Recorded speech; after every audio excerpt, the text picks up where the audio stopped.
This is a true story of an incident which happened in a hospital in a city.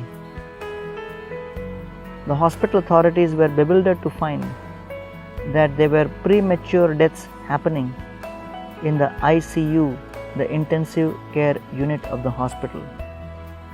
Many near-death patients who were given assistance for life support were somehow dying before time. And they just could not explain it, they could not understand it. And then they started keeping a close watch. And so they found out something very deadly was going on. And what was their observation? There were nurses who were in that hospital on duty in that ICU. And those nurses had got addicted to gambling in the city.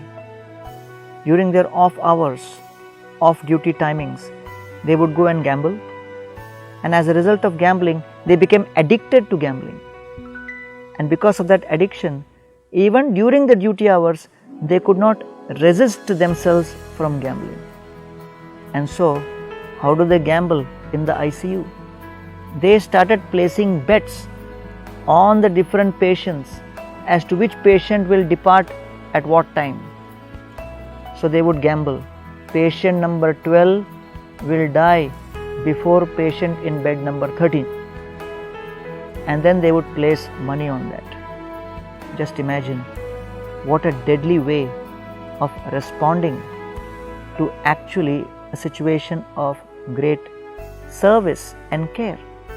But that's the influence of what is known as gambling. Dear friends, many people say that I am doing gambling with my money, and therefore it does not make any difference whether I place my money here or place my money there. I invest in a bank or in a stock market or do gambling. What difference does it make? The only difference is it creates a permanent memory in our system, and that becomes part of a habit. And therefore for these nurses it became a habit. They could not stop themselves from gambling, and even at a time where patients needed their care and attention, they used them as objects for their gambling. And when they found that they were going to lose the bet, they would switch off life support systems. What a lethal tragedy this is.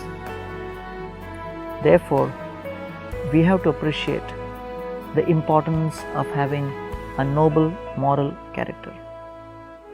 And we define character in terms of how our thoughts, words and actions are in synergy with each other. Let us understand that human life is extremely rare.